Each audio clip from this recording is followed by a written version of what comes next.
Assalamualaikum warahmatullahi wabarakatuh. Innal hamdalillah nahmaduhu wa nasta'inuhu wa nastaghfiruh wa na'udzu billahi min shururi anfusina wa min sayyiati a'malina may yahdihillahu fala mudilla lahu wa may yudlil fala hadiya lahu wa asyhadu an la ilaha illallah wahdahu la syarika lahu wa asyhadu anna Muhammadan abduhu wa rasuluh.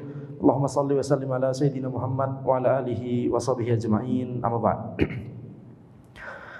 Kita lanjutkan pembahasan dari kitab Syarah Manhajus Salikin karya Syekh Al-Qusayir hafizahullah, membahas matan Manhajus Salikin karya Syekh As-Sa'di rahimahullah taala, di mana kita sampai pada masih pada pembahasan tentang khiyar. Di pertemuan sebelumnya kita membahas tentang jenis kelima dari khiyar, yaitu khiyar aib. Wa idza ishtara ma'iban lam yu'lam aibuhu falahul khiyar baina raddihi wa imsakihi. Ketika seseorang itu membeli barang yang memiliki aib, memiliki cacat, yang tidak diketahui cacatnya tersebut sebelumnya, aibnya tersebut sebelumnya tidak diketahui, baik oleh pembeli ataupun oleh penjual. Kalau sudah diketahui sebelumnya oleh penjual, tapi penjual berusaha menutupi, maka ini namanya khiyar apa di pertemuan sebelumnya? Khiyar tadlis. Nah, kalau misalkan sama-sama tidak tahu, tapi ternyata ada aib bukan disebabkan oleh pembeli, tapi bisa dibuktikan bahwa ini aib yang bahkan sudah ada ketika masih di tangan penjual, maka pembeli memiliki hak khiyar. Nah, khiyar ini disebut dengan khiyar aib. Dia bisa memilih antara mengembalikan barang tersebut atau ya sudah tetap mengambil barang tersebut, tetap menerima barang tersebut, tapi nanti ada kompensasi. Ini perkataan Syekh As-Sa'di. Syekh Al-Qusayir menjelaskan tentang ini. Kita baca kembali ya. Ini beberapa paragraf ini sudah dibaca di pertemuan sebelumnya, tapi kita baca kembali, tidak masalah. Hadza huwa khiyarul aib. Kata Syekh Al-Qusayir hafizallah, ini adalah khiyar aib. Wal aibu huwa sifat allati tunqisu qimatal mabi' adatan.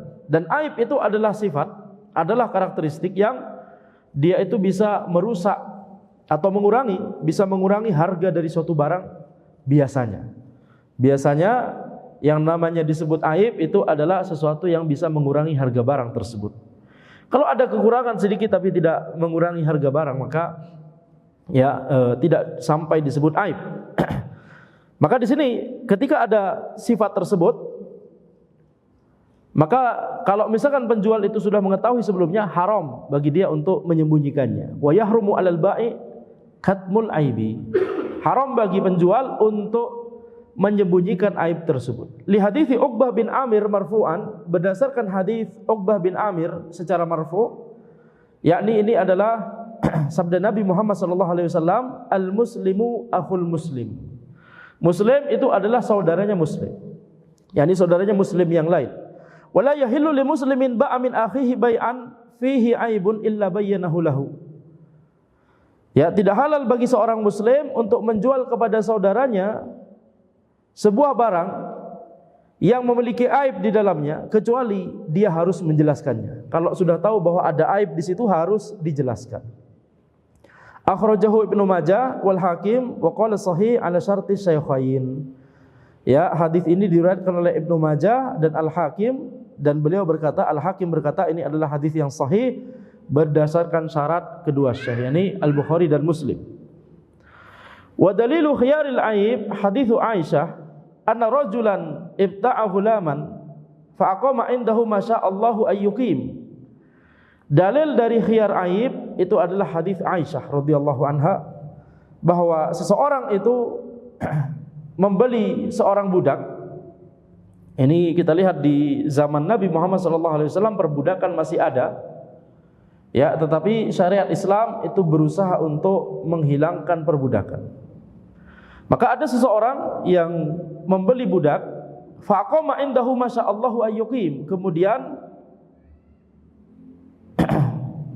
orang tersebut, yakni tentunya mengambil budak tersebut, dan budak tersebut tinggal beberapa waktu bersama tuan barunya tersebut. Ya, jadi tinggal bersama, dipekerjakan, karena itulah kondisi umumnya ketika orang itu memiliki budak, maka disuruh bekerja, nanti keuntungannya itu untuk tuannya. Tsumma wajada bihi aiban fa khasamahu ila Nabi sallallahu alaihi wasallam faraddahu alaihi. Kemudian ternyata orang tersebut yang membeli budak tadi, dia mendapati ada aib ya pada budak tersebut. Kemudian orang tersebut mengeluhkan kepada Nabi Muhammad sallallahu alaihi wasallam. Ini protes atau ya intinya adalah mengeluh ya, mau konsultasi. Ini bagaimana? Anda sudah terlanjur membeli budak akan tapi ada aibnya misalkan. Apa yang contoh yang dimaksud aib pada budak? Ya, mungkin kita tidak terbiasa ya. Tidak terbiasa alhamdulillah karena sudah tidak ada lagi yang namanya praktek perbudakan sehingga budak itu kemudian bisa diperjualbelikan begitu ya. Tapi di sini misalkan contoh aib pada budak itu adalah ketika diketahui bahwa budak tersebut ternyata punya penyakit misalkan.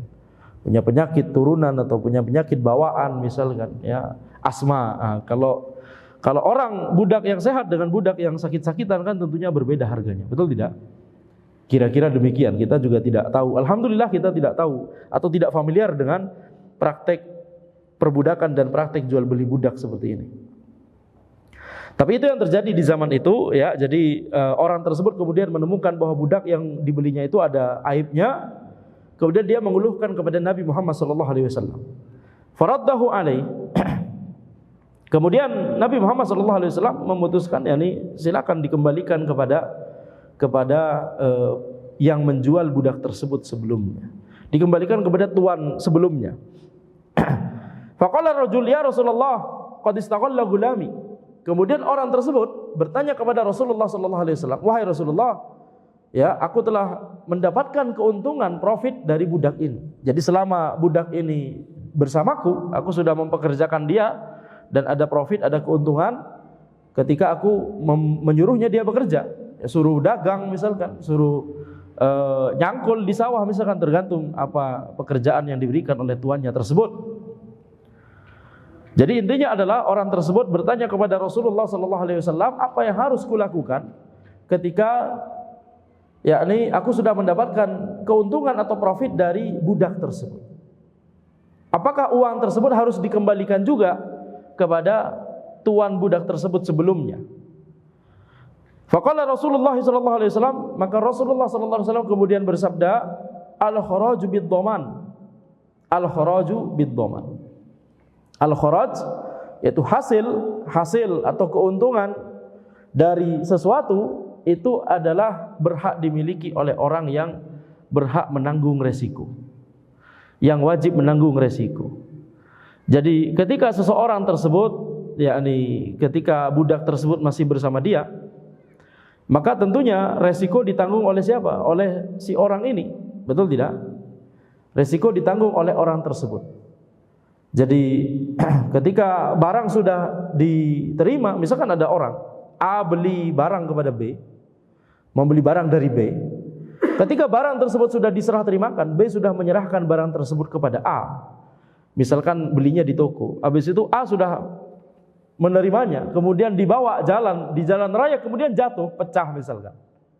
Beli HP kemudian di jalan jatuh, pecah. Itu resiko siapa berarti? Resiko pembeli, betul tidak? Jadi dhaman, itu resiko pembeli.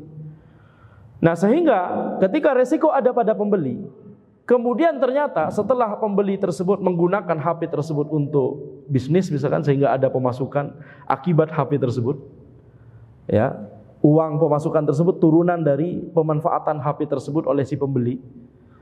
Kemudian ternyata menemukan aib ini bukan disebabkan oleh pembeli tapi dari penjual. Ya, maka dia bisa mengembalikan HP tersebut kepada penjual, akan tetapi hasil keuntungan yang didapat dari mengoperasikan HP tersebut begitu ya, maka itu berhak dimiliki oleh orang tersebut.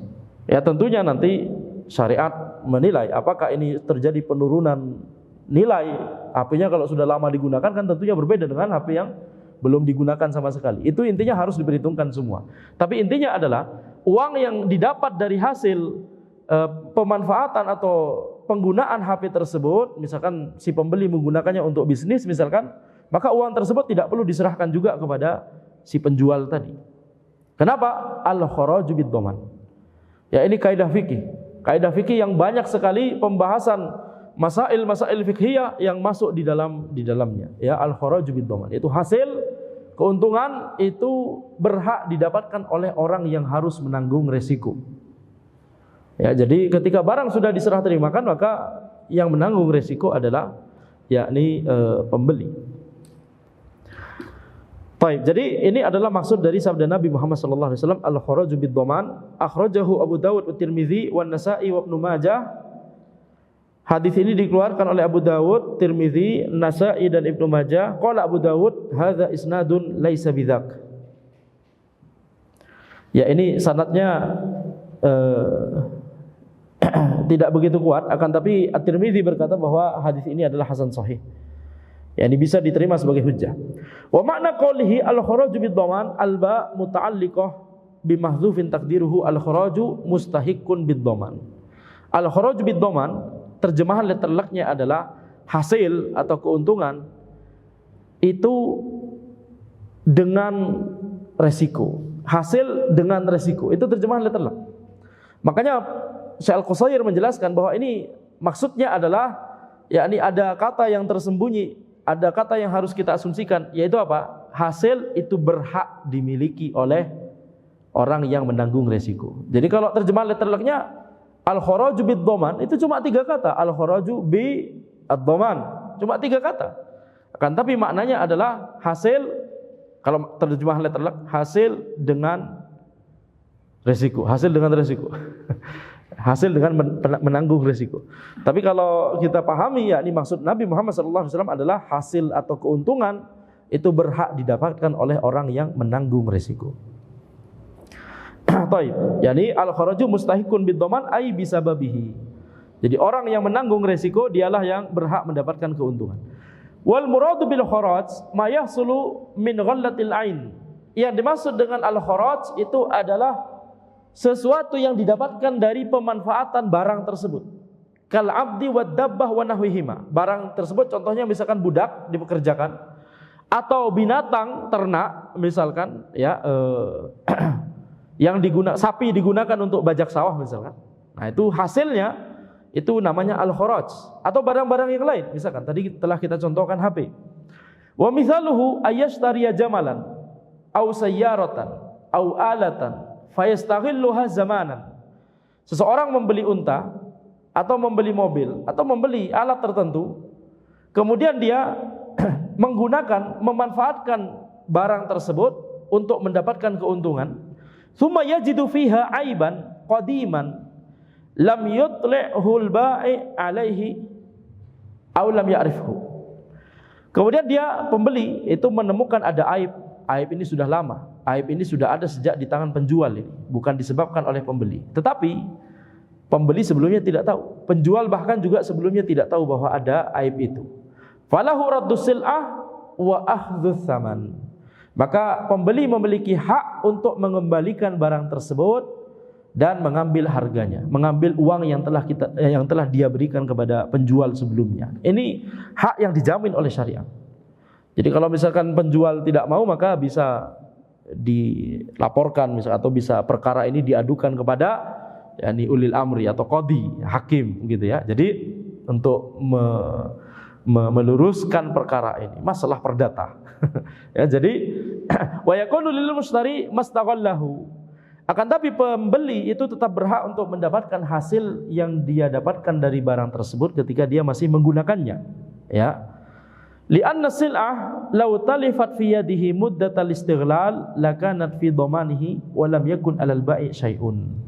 Karena barang tersebut, kalau seandainya barang itu rusak ketika masih di tangan dia, siapa yang harus menanggung resikonya? Si pembeli. Ya, si pembeli, dan penjual tidak harus menanggung apa-apa karena itu kan sudah di tangan pembeli. Jadi dhaman ada pada pembeli, maka al-kharaj juga berhak dimiliki pembeli. Kalau dhaman ada pada pembeli, maka keuntungan itu berhak dimiliki oleh pembeli. Taib. Kemudian fa in ta'azzara radduhu ta'ayyana arshuh. Yakni jadi teorinya, kaidahnya adalah pembeli bisa memilih 2 pilihan. bisa mengambil salah satu di antara dua opsi. Ini haknya pembeli. Pertama tadi yang kita sebutkan, dia bisa mengembalikan barang tersebut kemudian mengambil kembali uang yang sudah dia bayarkan kepada penjual. Ini opsi pertama. Opsi kedua adalah dia tidak mengembalikan barang tersebut tetap dipegang dia, tetap dia miliki, seterusnya dia gunakan, tetapi kemudian dia meminta kepada penjual untuk memberikan ars. Hamzah ra sin, arsun. Apa itu ars? Bukan ars, bukan pakai ain. Kalau pakai ain apa? Ar-Rahmanu 'alal arsy istawa. Ya, Ar-Rahman Allah Subhanahu wa taala itu beristiwa di atas ars. Tapi di sini pakai hamzah, alif hamzah di atas. Arsun. Arsun itu adalah selisih antara harga barang tersebut kalau tidak ada aib dengan harga barang tersebut ketika ada aib. Selisihnya itu adalah namanya arsun. Yani yang kita sebutkan kompensasi tadi. Jadi si penjual itu memberikan arsun kepada pembeli, tapi barangnya tidak dikembalikan oleh pembeli kepada penjual, tetap digunakan. Gitu ya. Jadi ini dua pilihan. Akan tapi kita lihat Syekh As-Sa'di rahimahullah berkata, fa in ta'azzara radduhu ta'ayyana arsyuhu. Kalau tidak bisa dikembalikan barang tersebut, enggak bisa melakukan opsi pertama yaitu mengembalikan barang tersebut ke penjual, maka satu-satunya opsi yang bisa dilakukan adalah opsi kedua, yaitu apa? Ars. Meminta arsun, meminta kompensasi, meminta selisih harga kepada penjual. Ya. Kenapa tidak bisa dikembalikan? Nah, itu yang dibahas di sini. Yakni lil mushtari alladhi yajhalul aiba al-khiyaru lil mushtari alladhi yajhalul aiba al-khiyaru bainal raddil mabi'i wa akhdhihi madfa'.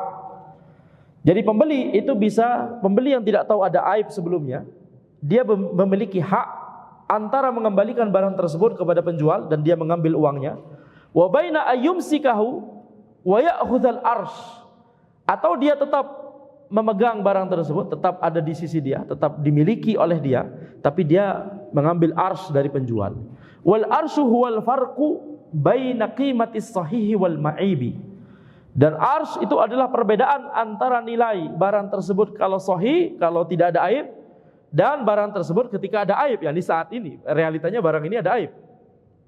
Makanya kalau ada aib harus segera harus terbuka. Penjual harus terbuka, karena kalau dia tidak terbuka ini namanya tadlis dan ini namanya yani semacam penipuan, ya.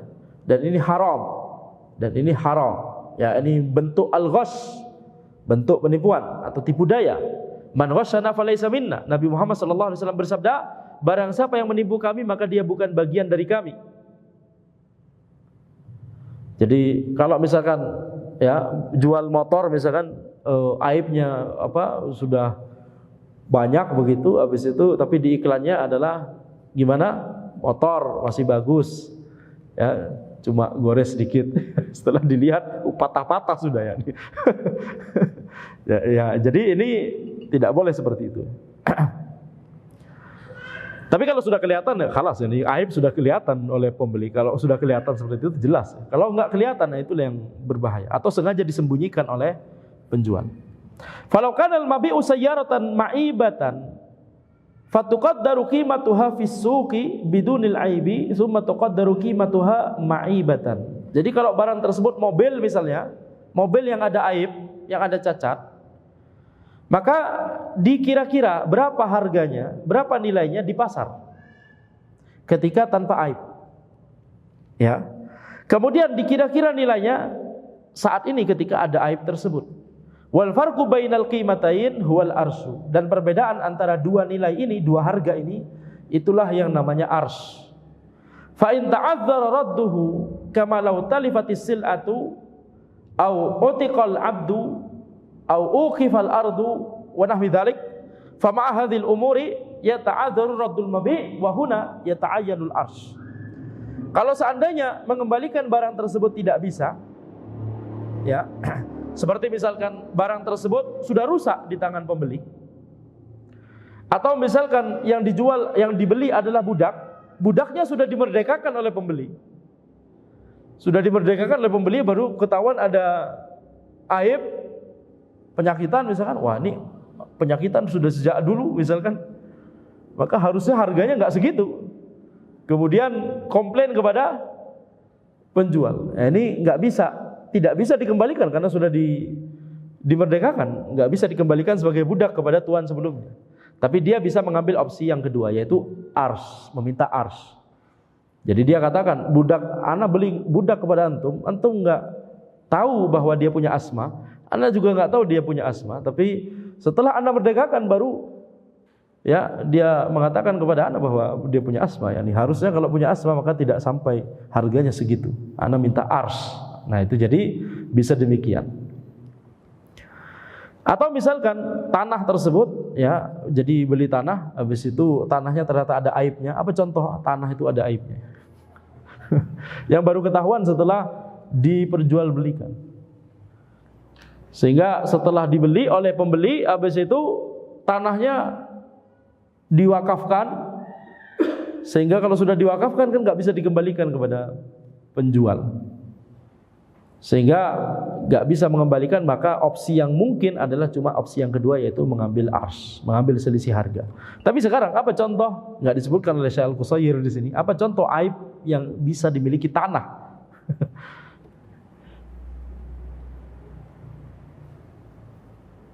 Apa? Kebayang?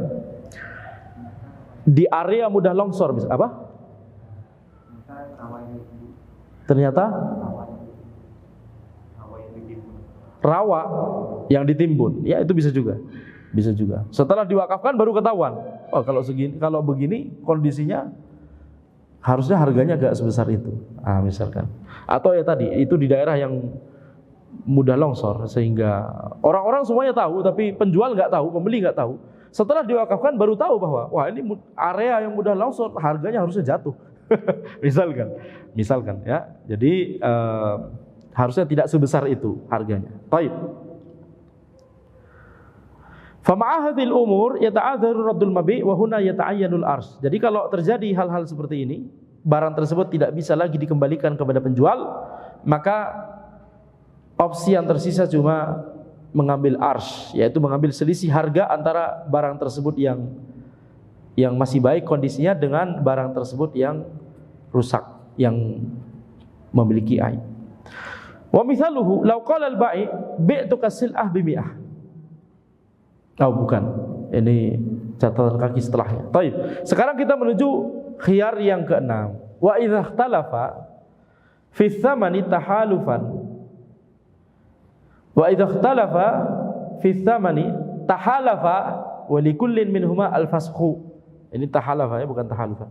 Wa idza ikhtalafa fi tsaman, kalau keduanya penjual dan pembeli itu berselisih tentang harga barang tersebut. Ini harganya berapa sebenarnya? Maka solusinya apa? Keduanya itu tahalafa, bersumpah. Wa likullin minhuma al-fasxu. Dan masing-masing dari keduanya bisa untuk membatalkan akad tersebut. Fasakh itu namanya membatalkan akad. Wa hadza qismun min khiyar ikhtilafil mutabayyi'ain. Ini adalah bagian dari khiyar, nama khiyarnya itu adalah khiyar ikhtilafil mutabayyi'ain, yaitu ketika ada perselisihan antara penjual dan pembeli. Wa huwa sadisu min aqsamil khiyar. Ini adalah kategori keenam dari khiyar. Waqtasara fihi al-muallifu 'ala al-ikhtilafi fi qadri tsaman. Dan penulis itu membatasi kasusnya, kasus khiyar keenam ini hanya ketika perselisihannya itu terkait harga. Walaupun ini lebih umum, tidak hanya terkait harga, ya, perselisihannya bisa jadi terkait jumlah barang yang mau diperjualbelikan. Jadi tidak hanya terkait harga tapi juga terkait jumlah barang. Wa mithaluhu, contohnya misalkan lau qala al-bai'u bi'tuka sil'ah bi-mi'ah. Kalau ada penjual berkata misalkan, aku jual kepadamu barang ini harganya 100. Wa qala al-mushtari, kemudian pembeli berkata, inna mashtaraytuha bi 80. Oh tidak, Anda membeli dari antum 80 harganya. Jadi perselisihan harga. Dan keduanya ngotot begitu ya. Jelas-jelas waktu itu angka yang disebutkan 100. Oh tidak, angka yang disebutkan adalah 80. Nah, ini perselisihan. Fahuna yatahalafani fayabda'u bil ba'i fayahlifu annahu ma ba'a illa bimi'ah. Maka di sini keduanya itu diminta oleh ulil amri, atau terserah mereka berdua bisa juga, yaitu bersumpah. Dimulai dari penjual. Penjual bersumpah bahwa ana tidak menjual barang ini kecuali dengan harga 100. Itulah yang ana jual waktu itu. Penjual bersumpah. Nah, kita lihat pembeli, ketika penjual sudah bersumpah, apakah pembeli menerima sumpahnya tersebut? Kalau tidak menerima, pembeli sekarang diminta untuk bersumpah. Tsumma yahliful mushtari annahu mashtara illa bi thamanin. Pembeli dipersilakan untuk bersumpah, dia bersumpah, tidaklah aku membeli barang ini kecuali harganya 80. Kesepakatan yang antum katakan waktu itu 80 bukan 100. Jadi siapa yang bersumpah duluan? Penjual. Habis itu pembeli. Fa in nakala ahaduhuma lazimahuma qala sahibu. Ya, jadi kalau misalkan salah satu dari orang tersebut yakni enggan untuk membantah lagi atau enggan untuk bersumpah, pembeli enggan untuk bersumpah, cukup wah penjual sudah bersumpah, kan penjual bersumpah duluan. Wah penjual sudah bersumpah, halas menyebut nama Allah. Halas ana percaya saja. Nah, kalau pembeli enggan untuk meneruskan perselisihan ini, ya sudah diterima harganya 100. Tapi kalau masih menolak, jadi ketika misalkan tadi si penjual dan si pembeli, kan penjual sumpah duluan, pembeli tetap ngotot misalkan, sehingga dia bersumpah. Penjual melihat pembeli bersumpah, kalau enggan untuk meneruskan perselisihan, gimana berarti kalau enggan meneruskan perselisihan? Ya, ini penjual berarti menerima sumpahnya pembeli, halas ya sudah 80, halas. Ana puas dengan sumpah antum. Ya, jadi kayaknya mungkin ana yang lupa. Nah, ana bersumpah sebelumnya, tapi mungkin bisa jadi ana yang lupa. Antum kayaknya ana melihat kesungguhan pada sumpah antum ya. Kok malah ana jadi ragu sama sumpah ana sendiri ya. Jadi ya sudah selesai perselisihan. Tapi kalau misalkan lazimahuma qala sahibu, jadi kalau enggan untuk melanjutkan perselisihan, ya sudah diterima perkataan orang lain yang sudah bersumpah sebelumnya tadi. Wa illam yardiya falikulli wahidin minhuma al-fashu. Kalau keduanya tidak ridho, masih tidak ridho, yakni masih mau melanjutkan perselisihan ini, tidak ada yang setuju. Ana menjualnya 100, ana membelinya 80. Tidak mau setuju pada satu angka tertentu, maka likulli wahidin minhuma al-fashu. Masing-masing dari keduanya berhak untuk membatalkan akad tersebut. Ya. Wa turaddu sil'ah lil ba'i wa yuraddu tsaman lil mushtari.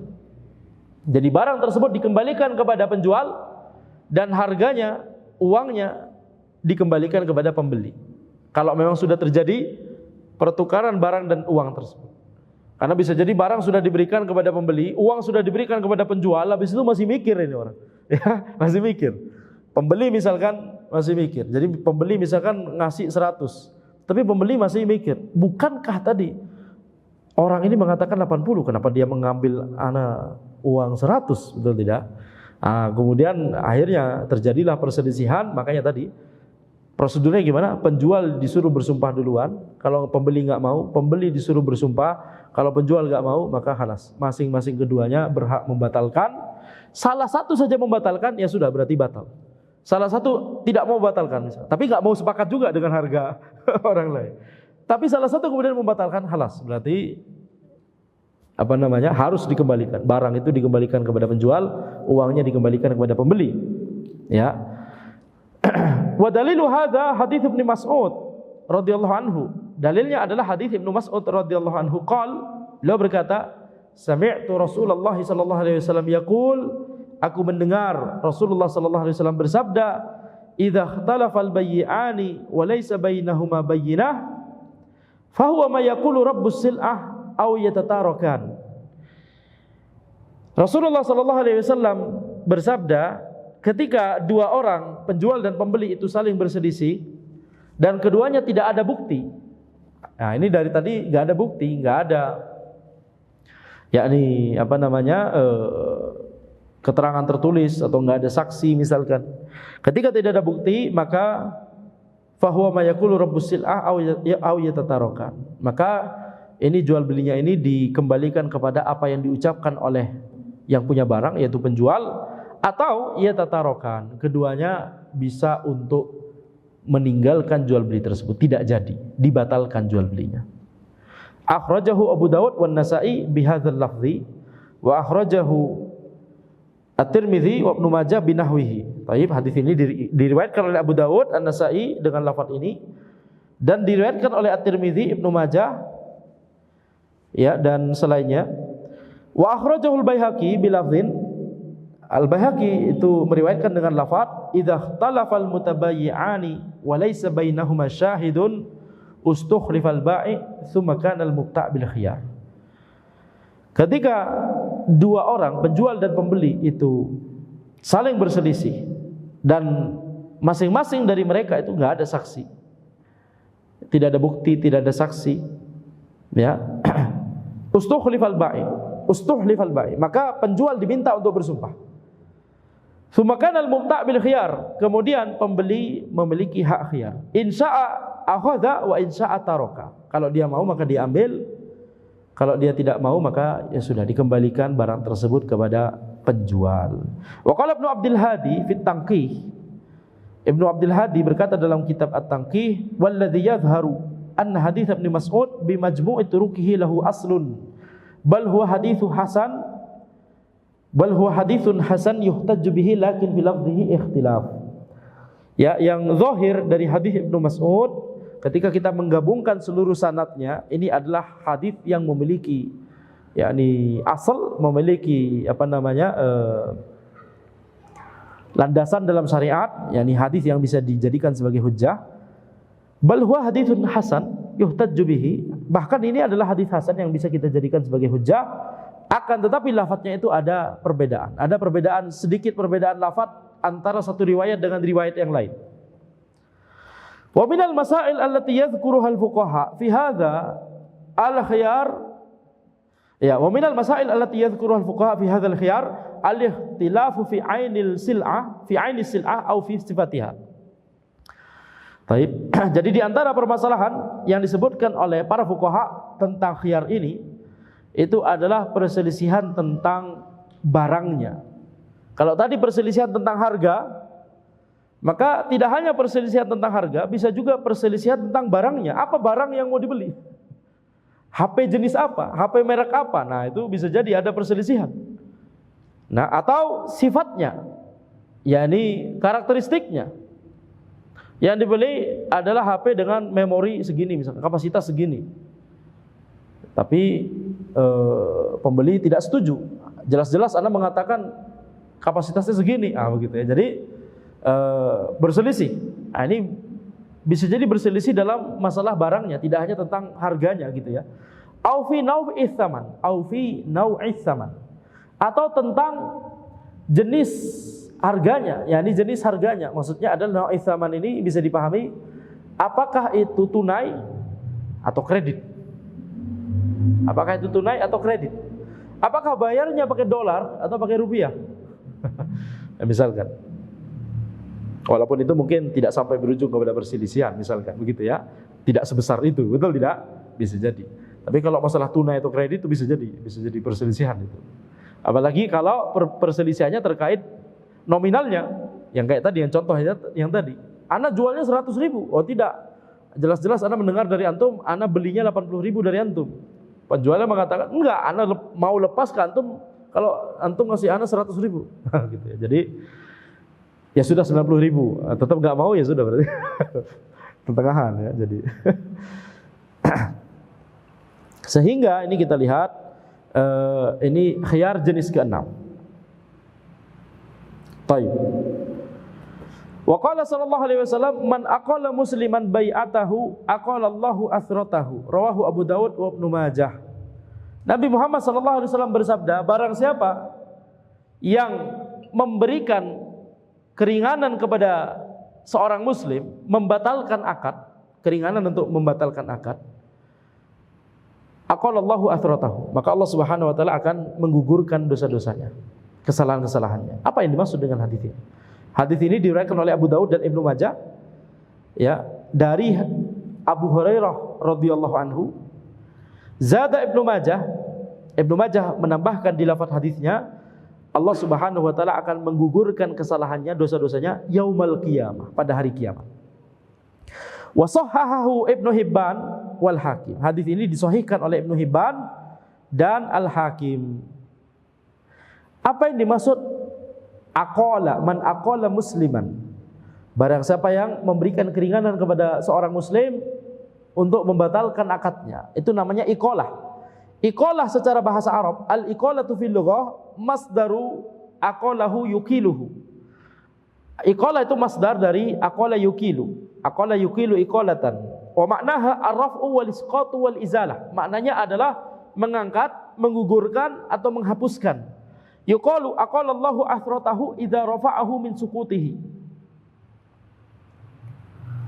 Jadi Allah Subhanahu wa taala itu maksud dari perkataan aqalallahu athratahu, Allah menggugurkan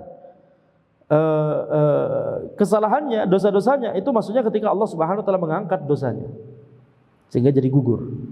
Gitu ya. Idza rafa'ahu min sukutihi. Jadi dosa tersebut tidak jatuh menimpa dia tapi Allah angkat. Nah, itu maksudnya. Tidak jatuh kepada dia tapi Allah angkat. Ya ini apa? Menghapuskan, menggugurkan, menghilangkan. Adapun secara istilah, apa yang dimaksud istilah, apa yang dimaksud dengan iqalah dalam istilah fikih muamalah, dalam istilah fikih. Wal iqalatu fi syara' ibaratun an raf'il aqdi wa fashihi. Iqalah itu maksudnya adalah mengangkat akad, yakni membatalkan akad, menggugurkan akad. Hadzal haditsu wa hadzal haditsu yandubu ila iqalatil mushtari awil ba'i idza nadima ala ijra'i aqdil bai'. Jadi hadis ini menunjukkan, memotivasi kita untuk memberikan keringanan bagi orang lain yang melakukan transaksi dengan kita untuk membatalkan transaksinya tersebut. Jika orang lain tersebut menyesal sudah melakukan transaksi tersebut. Di awal pembahasan bab ini, bab khiyar ini, kita sudah menjelaskan bahwa ada dua jenis akad. Yang pertama adalah akad lazim. Habis itu ada akad apa jenis kedua? Akad lazim, akad yang itu harus dipatuhi oleh kedua belah pihak. Tidak boleh salah satu pihak untuk membatalkan secara sepihak. Penjual membatalkan sepihak, pembeli membatalkan secara sepihak. Ini namanya akad lazim. Dan dia melazimkan penjual dan pembeli, tidak boleh salah satu pihak untuk membatalkan sepihak. Ya, kecuali kalau sama-sama setuju membatalkan, nggak jadi, itu lain kasus. Tapi kalau misalkan itu kasus yang akan kita bahas sebentar lagi, itu namanya iqalah. Ya, tapi kalau misalkan pembatalannya itu dari salah satu pihak, tidak boleh. Kenapa? Akad jual beli termasuk akad lazim. Akad baik jual beli termasuk akad lazim. Sebagaimana akad sewa menyewa, ijarah, juga termasuk akad lazim. Nggak boleh dibatalkan secara sepihak, kecuali disetujui oleh pihak yang lain. Apa istilah yang lain selain akad lazim? Akad lazim dan akad jaiz. Alhamdulillah antum tidak menjawab akad ghairu lazim. Akad lazim, apa salah satunya? Lawannya apa? Akad tidak lazim, Ustaz. Tidak lazim. Jawaban antum yang tidak lazim ya. Ya, jadi akad jaiz. Akad jaiz itu apa? Akad yang boleh bagi salah satu pihak untuk membatalkan secara sepihak. Ya, itu sudah dibahas di awal bab. Nanti di murojaah silakan. Nah, jadi jual beli itu termasuk akad lazim sehingga tidak boleh dibatalkan secara sepihak. Tetapi kita lihat, ketika ada salah satu pihak itu menyesal telah melakukan akad jual beli tersebut. Misaluhu law ishtara shakhsun sil'atan, kalau ada seseorang membeli barang, wa atammal aqda, kemudian akad sudah diselesaikan, disempurnakan, sudah selesai akadnya. Falamma dhahaba ila baitihi wajada annahu la yahtaju ilaiha. Ketika dia sudah pulang ke rumahnya, dia kemudian mendapati bahwa dia itu tidak membutuhkan ternyata barang ini. Dia pengen membatalkan akad ini. Faraghiba fi raddiha, dia ingin mengembalikan barang tersebut. Wa huna la yajibu 'alal bai' raddul bai'.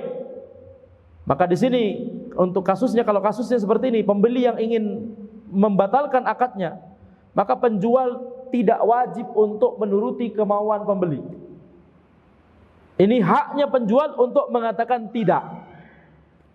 Ya, karena kenapa? Karena ini dengan catatan, makanya tadi disebutkan pembelinya sudah pulang ke rumahnya, berarti tidak ada khiyar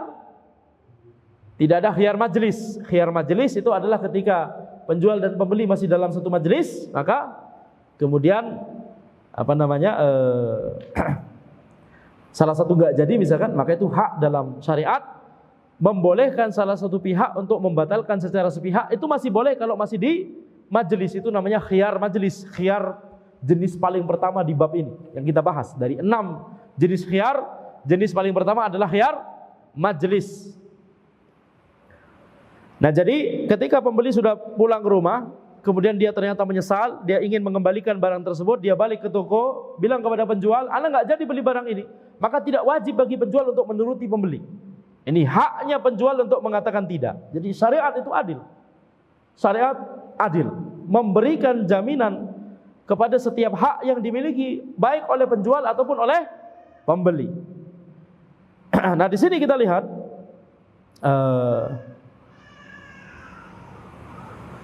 tetapi di sini kita lihat, yakni kalau misalkan seandainya penjual itu, kata penulis di sini, walakin yustahabbu lahu dzalik, disunnahkan bagi penjual untuk membatalkan akad tersebut. Ketika diminta oleh pembeli, disunnahkan bagi penjual untuk membatalkan. Disunnahkan bagi penjual untuk menuruti keinginan oleh atau dari si pembeli, ya, disunnahkan. Kenapa demikian? Ini termasuk amalan baik, amalan kebaikan, yakni kasihan begitu ya, pembeli kasihan. Ya tentunya penjual kasihan karena barangnya nggak jadi laku. Akan tapi ini makanya penjual memiliki hak untuk menolak, tapi disunnahkan oleh syariat penjual itu menuruti keinginan pembeli dalam masalah ini. Baik.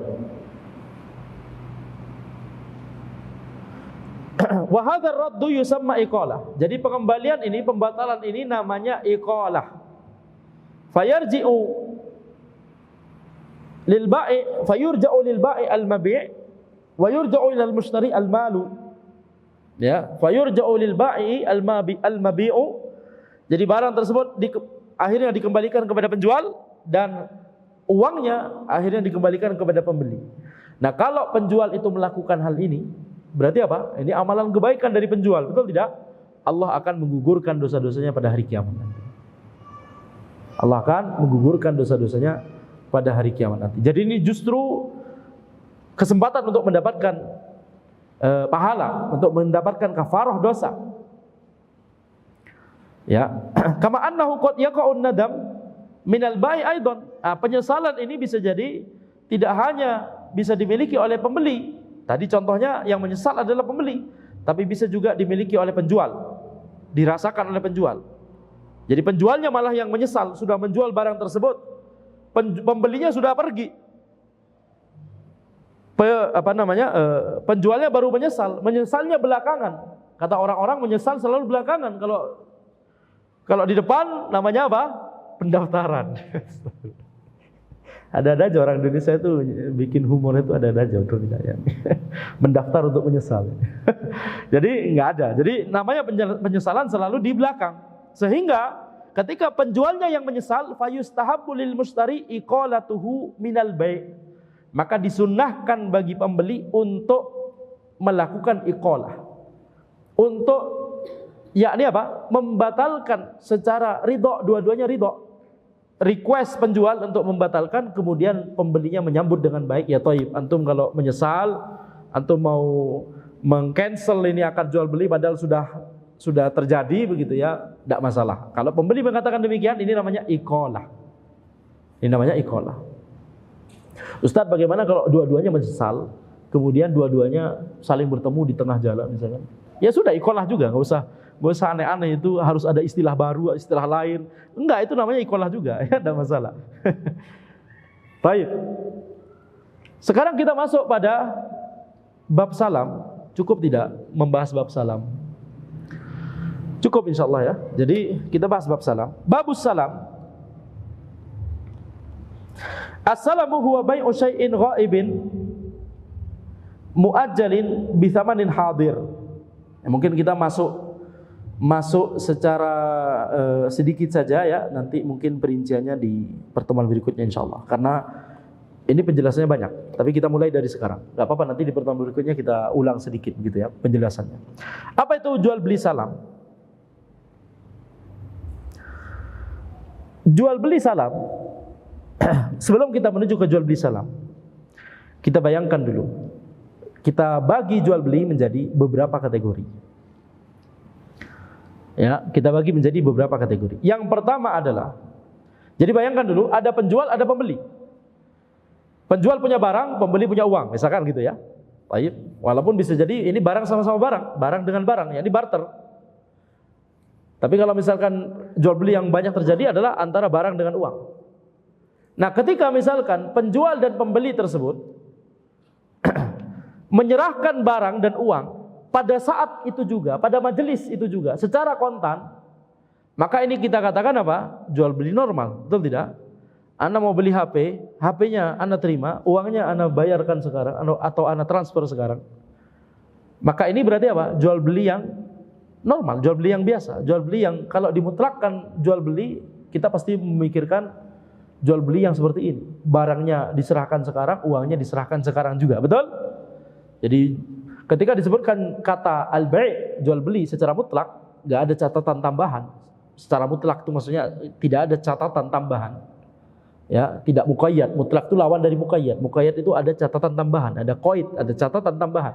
Tapi kalau disebutkan cuma jual beli saja, maka kita langsung pasti ya dominannya kita akan langsung berpikir jual beli tersebut dilakukan secara tunai atau kontan. Nah, ketika jual belinya dilakukan secara tunai atau kontan tersebut, maka khalas harus terpenuhi syarat-syarat jual beli yang sudah dijelaskan di awal bab. Awal bab jual beli kita membahas syarat-syarat jual beli. Betul? Ada yang ingat salah satu syaratnya misalkan? Ada ingat? Penjual dan pembeli harus akil baligh rasyid. Ya, walaupun ada keringanan untuk anak yang belum baligh, ada keringanan.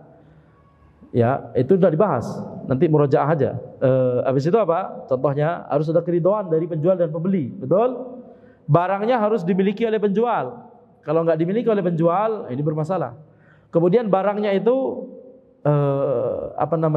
yakni diketahui berapa jumlahnya. Kalau nggak diketahui barangnya, Anda jual misalkan kurma yang ada di kantong plastik ini sekian ratus ribu rupiah misalkan, kantong plastik besar misalkan. Tapi nggak tahu ini kurmanya berapa, volumenya berapa atau kilogramnya berapa misalkan, tidak tahu. Nah, ini tidak boleh, itu gharar, betul? Nah, jadi ada syarat-syarat jual beli yang harus dipatuhi, syarat-syarat dari syariat. Khalas, itu kategori pertama, yaitu dua-duanya kontan. Kategori kedua adalah yaitu ketika salah satunya itu tidak kontan. Antum mau duluan yang mana? Mau bahas yang mana duluan? Misalkan barangnya sekarang, uangnya belakangan. Berarti ini namanya apa? Bai'ul ajal atau bai'ut taksid, yaitu jual beli kredit. Ya, bisa misalkan barangnya sekarang, HP Anda berikan sekarang, habis itu harganya misalkan 2 juta, 2 jutanya misalkan baru bulan depan, atau 2 jutanya dicicil. Nah, ini berarti apa? Jual beli kredit, betul tidak? Nah, ini kita sebut jual beli kredit. Jadi kita katakan itu harus ada, biasanya kita menyebutnya ada catatan tambahan, ada qaid tadi. Ini bukan secara mutlak tapi secara muqayyad. Kita katakan jual beli kredit. Nah, ada catatan tambahan di situ. Bai'ut taksid. Ya, jual beli kredit dicicil. Baik. Kemungkinan ketiga, kategori ketiga adalah ya kalau itu sebelum lanjut. Kategori kedua ini, jual beli kredit ini, apakah boleh? Boleh dalam syariat? Boleh. Ya, boleh. Itu namanya dain. Dain itu utang. Ya, ini utang karena si pembeli kan belum bayar, betul tidak? Bayarnya baru bulan depan. Utang dari pembeli kepada penjual. HP-nya sudah diberi, barangnya sudah diberi. sudah diberikan oleh penjual kepada pembeli, tetapi pembeli belum memberikan uang kepada penjual, maka ini utang dari pembeli kepada penjual. Betul? Itu namanya dain. Utang gara-gara ada transaksi jual beli. Bedakan antara utang yang merupakan terjemahan dari kordun. Kordun itu utang piutang, yakni gak ada jual beli tapi maksudnya pinjam dulu 100, itu dikasih 100 bulan depan ya. Nah, itu namanya kordun. Ya, itu namanya kordun. Tapi utang gara-gara ana beli HP tapi ana belum bayar harganya, baru bulan depan misalkan, ini namanya apa? Namanya kordun? Bukan, ini namanya dain. Ya, namanya dainun. Baik. Sekarang ketika yakni orang tersebut melakukan jual beli kategori kedua ini, tidak masalah. Ini dia asalkan tentunya jelas kapan harus membayarnya dan dia mematuhi hal tersebut, perjanjiannya tersebut, dia beneran membayarkan begitu ya, sehingga tidak zalim kepada penjual, maka ini tidak masalah. Sekarang kategori ketiga, yaitu apa? Yaitu ketika uangnya tersebut ada saat ini, barangnya belum ada saat ini. Uangnya ada saat ini, barangnya belum ada saat ini. Ini gimana berarti contohnya? Contohnya adalah inilah salam. Ya, inilah jual beli salam. Jual beli salam masuk di kategori ketiga ini. Jual beli salam itu adalah ketika orang tersebut, ya nih misalkan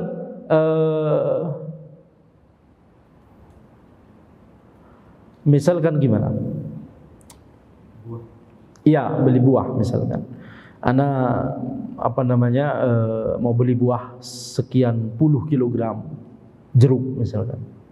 Ana berikan uangnya kepada antum, tapi jeruknya sudah tertentu, yakni jeruk apa, kemudian volumenya berapa atau kilogramnya berapa gitu misalkan. Jadi jelas, sifatnya jelas, tidak ada perselisihan nanti. Jadi kalau demikian maka boleh.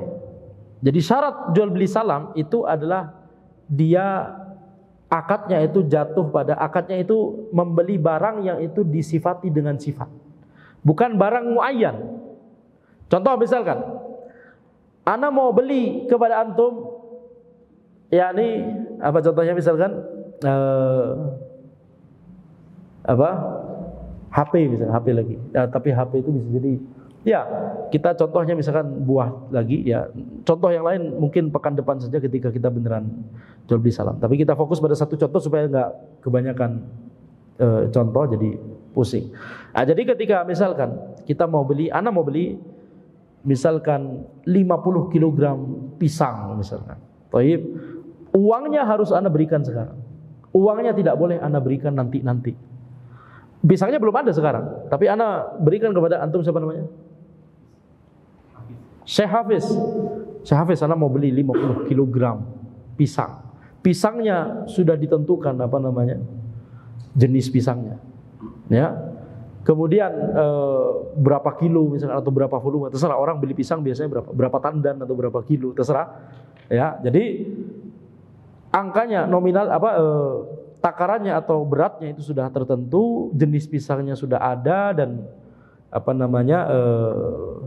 uangnya sudah Anda berikan sekarang.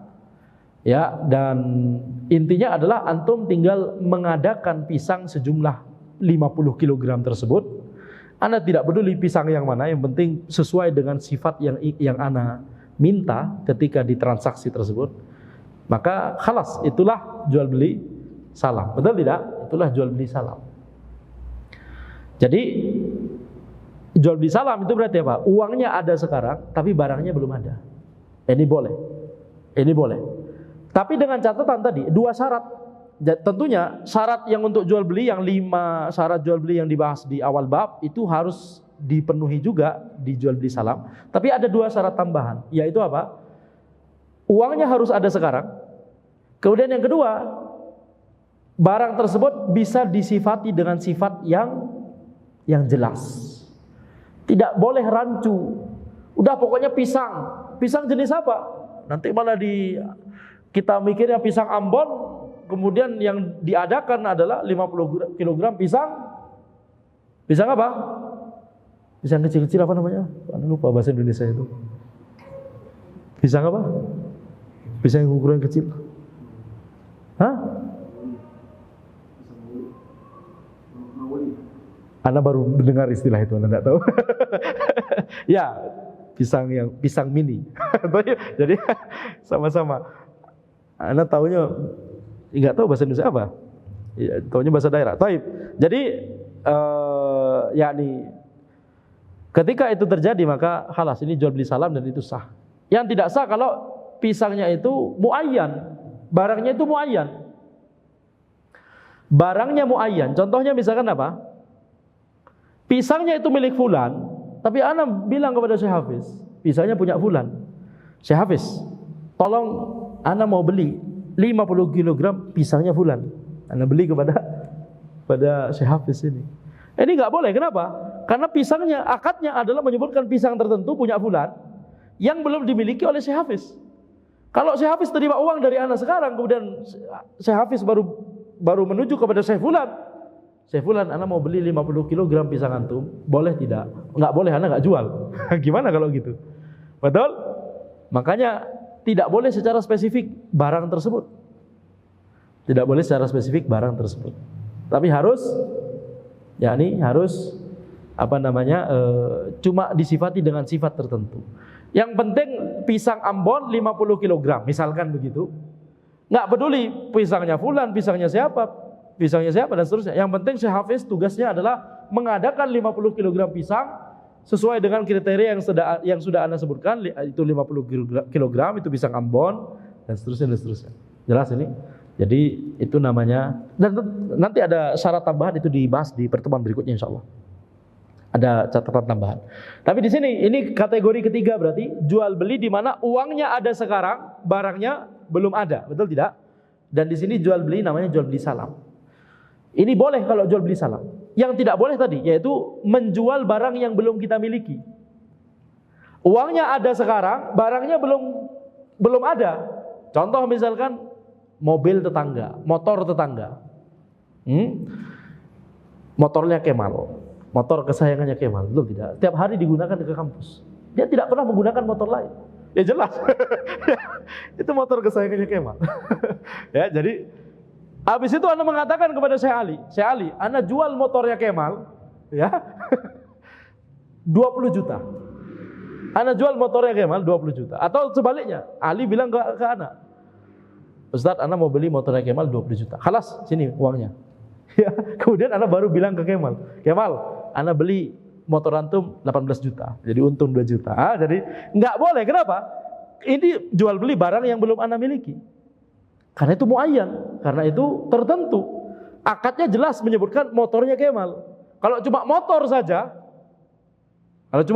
Anda mau beli motor tertentu, misalkan mereknya apa, cc-nya berapa, misalkan, tahun berapa produksinya, itu kan masih bisa dicari, betul tidak? Masih bisa dicari. Itu nanti ada syarat tambahan, yaitu ketika kan pasti janjian barang tersebut akan diadakan, akan Anda berikan kepada antum bulan depan. Ada syarat tambahan, yaitu bulan depan barang tersebut memang secara dominan kita akan bisa paham atau kita mengetahui bahwa barang tersebut bisa ada begitu ya, bukan barang langka bulan depan. Kalau susah, ya sama saja mempersulit diri sendiri, betul tidak? Ternyata motor tersebut sudah nggak pernah dijual lagi, udah nggak ada di jalanan, nggak ada apa. Tapi kalau masih bisa dicari begitu misalkan, si pembeli cukup menyebutkan sifat tertentu, kemudian Anda tinggal mencarikan dari mana-mana, yang penting ada itu barang bulan depan, uangnya sudah Anda terima bulan lalu, tapi ini barang Anda memang janji baru 1 bulan Anda menyerahkannya, ini sudah sifatnya sesuai dengan yang antum minta ini. Mereknya segini dan keluaran tahun segini, barang kondisinya bagus, motornya masih bagus dan seterusnya. Begitu ya misalkan. Ini termasuk jual beli salam. Ya, itu boleh. Yang nggak boleh adalah motor spesifik. Motor bukan motor merek spesifik, nggak ada. Maksudnya motor tertentu milik fulan misalkan. Itu berarti apa? Berarti itu menjual barang yang belum kita miliki. Kemudian kategori keempat, terakhir sebelum kita mengakhiri majelis. Kategori keempat adalah ketika uang dan barang sama-sama tidak ada. Ya. Ana mau beli motor antum, taib. Harganya 20 juta misalkan, ana beli, taib. Tapi afwan, ana masih mau pakai motor ini, ana sudah mau wisuda, jadi wisudanya 2 bulan lagi. Ana mau baru ngasih motornya 2 bulan lagi, taib. Ana juga uangnya belum ada, ana mau ngasih uangnya 6 bulan lagi, 20 juta 6 bulan lagi. Motornya 2 bulan lagi, uangnya 6 bulan lagi, halas. Ini tidak boleh, ini namanya bai'ud dain bid-dain. Jual beli utang dengan utang, jual beli dain dengan dain, tidak boleh. Makanya jual beli salam tadi, uangnya harus diberikan tunai. Karena kalau uangnya itu dipending juga, maka dia bukan masuk ke kategori ketiga, tapi dia akan masuk ke kategori keempat dari jual beli, yaitu uang sama barangnya sama-sama nanti. Ya, jadi itu jual beli dain bidain. Kecuali satu jenis transaksi yang masuk dalam kategori keempat, tapi dibolehkan secara ijma' oleh para ulama, yaitu istisna. Istisna itu apa? Istisna itu adalah ketika seseorang, dia adalah sahibul khibrah, dia punya keterampilan, misalkan dia itu tukang kayu. Kita katakan kepada dia, Syekh, tolong buatkan ana lemari dari kayu ini, ukurannya segini, tingginya segini, lebarnya segini, pintunya segini. Betul? Habis itu atau seperti model ini, bahkan sudah jelas modelnya seperti ini misalkan. Tolong buatkan. Bulan depan ana ke sini lagi. Atau penjualnya yang mengatakan, ini baru bisa mungkin bulan depan. Ya sudah, bulan depan balik lagi. Ketika bulan depan balik lagi, lemarinya sudah dibuat, uangnya baru diserahkan bulan depan, maka ini namanya akad istisna. Ini berarti apa? Ketika akad yang bulan lalu, itu berarti apa? Lemarinya belum jadi, uangnya belum diberikan, betul tidak? Ini masuk kategori keempat sebenarnya, baik dain bidain, tapi ini dikecualikan. Istisna dikecualikan. Ya, ini boleh. Tapi dengan syarat harus dari sahibul khibrah, orang yang memiliki keterampilan tersebut. Enggak boleh dari sembarang orang. Karena kalau dari sembarang orang, ini namanya horor, betul tidak? Ini ragu-ragu ini, apakah bulan depan dia beneran bisa mewujudkan barang itu, bisa membuat barang itu. Jadi kalau kita transaksinya ke seperti tadi, mebel misalkan, tolong buatkan yang seperti ini, ya, bulan depan, ya berarti uangnya masih bulan depan juga, betul tidak? Jadi kemudian orangnya tersebut, barangnya belum ada, lemarinya belum ada. Setelah di request oleh pembeli, dia baru ke toko bangunan beli kayunya misalkan. Habis itu dia tak bulan depan baru jadi lemari, halas. Uangnya baru diberikan juga bulan depan, ini namanya akad istisna. Contoh lain misalkan catering. Tapi kalau catering, contohnya kalau catering tersebut yakni uangnya diberikan setelah makanan nyampe gitu ya. Misalkan makanannya, misalkan catering misalkan 200 box. Kalau misalkan uangnya itu baru nanti, makanan baru. Biasanya kan, tapi biasanya orang biasanya orang di awal. Kalau di awal gimana? Itu bisa jadi masuk salam karena ada sifat tertentu. Jadi lauknya misalkan ada ini saja atau apa begitu ya, mungkin sudah ada keterangannya. Itu masuk salam. Tapi kalau akadnya itu baru nanti juga, uangnya baru nanti, akadnya sekarang, tapi makanannya jelas nanti, uangnya nanti, maka ini namanya istisna. Jadi dibolehkan. Dengan catatan, syaratnya? Harus dari sahibul khibrah. Orang tersebut memang pandai untuk ahli dalam membuat makanan tersebut, bukan orang yang nggak tahu bikin makanan. Habis itu kita pesen 200 box, wah ini horor namanya. Ini kita khawatir apakah dia bisa mengadakan barang itu atau tidak. Betul tidak? Nah, baik, demikian yang bisa Anda sampaikan. Hadza wallahu a'lam. Subhanakallahumma wa bihamdika asyhadu an la ilaha illa anta astaghfiruka wa atubu ilaik. Assalamualaikum warahmatullahi wabarakatuh.